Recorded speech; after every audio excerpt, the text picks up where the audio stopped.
রাজনৈতিক সংকটের দ্বারপ্রান্তে বাংলাদেশ। সময়টা বড়ই অস্থির। বাংলাদেশ এখন এক গভীর রাজনৈতিক সংকটের মধ্য দিয়ে অতিক্রম করছে। বর্তমান অন্তর্বর্তীকালীন সরকার প্রধান ডক্টর মোহাম্মদ ইউনূসের পদত্যাগের গুঞ্জন রাজনৈতিক অঙ্গনে এক নতুন অনিশ্চয়তার সৃষ্টি করেছে। গণ-অভ্যুত্থানের মাধ্যমে ক্ষমতাচ্যুত সরকারের পর গঠিত এই অন্তর্বর্তীকালীন সরকারটি শুরু থেকেই ছিল বিতর্কিত। এখন সেই সরকারের ভবিষ্যৎ নিয়ে দেখা দিয়েছে নতুন প্রশ্ন। ডক্টর ইউনূস পদত্যাগ করলে কি হতে পারে? এই প্রশ্নের জবাব সহজ নয়, কারণ এই সরকার গঠনের পেছনে ছিল এক ধরনের সাংবিধানিক বত্যেও। সংবিধানের নির্দিষ্ট কোনো অনুচ্ছেদ অনুসরণ না করে রাজনৈতিক বাস্তবতা ও আদালতের নীরব অনুমোদনে এই সরকার গঠিত হয়।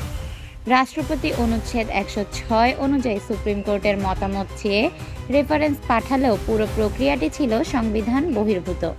ফলে সরকারের পতনের পর করণীয় নিয়েও তৈরি হয়েছে অনিশ্চয়তা। যেহেতু সরকার গঠনের প্রক্রিয়ায় ছিল ব্যতিক্রমী, তাই ডক্টর ইউনূসের পদত্যাগে সরাসরি কোনো সাংবিধানিক সংকট দেখা দেওয়ার আশঙ্কা নেই। তবে নতুন করে একটি সরকার গঠনের প্রয়োজন অবশ্যই দেখা দেবে।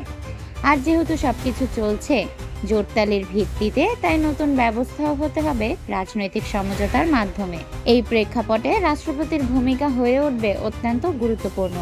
নতুন সরকার গঠনের জন্য তিনি উদ্যোগ নিতে পারেন।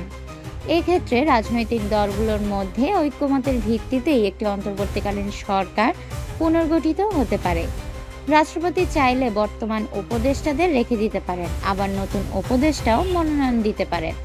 তবে একটি বিষয় পরিষ্কার, এই সরকার গঠনের ভিত্তি হবে রাজনৈতিক সমঝোতা। আর তাছাড়া নতুন সরকার স্থায়িত্ব লাভ করতে পারবে না। অপর একটি সম্ভাবনা হলো তত্ত্বাবধায়ক সরকার। দেশ এখন নির্বাচনের দ্বারগোড়ায়। হাইকোর্টের সাম্প্রতিক রায়ে তত্ত্বাবধায়ক সরকারের ধারণাটি আংশিকভাবে বৈধতা পেয়েছে। ফলে যদি ডক্টর ইউনূস সরকার পদত্যাগ করে, তবে একটি গ্রহণযোগ্য, নিরপেক্ষ এবং নির্বাচন কেন্দ্রিক তত্ত্বাবধায়ক সরকার গঠনের সুযোগ তৈরি হতে পারে। এর মাধ্যমে রাজনৈতিক দলগুলোর আস্থা অর্জন করা সম্ভব হবে এবং অবাধ ও সুষ্ঠু নির্বাচন আয়োজনের পথও সুগম হবে।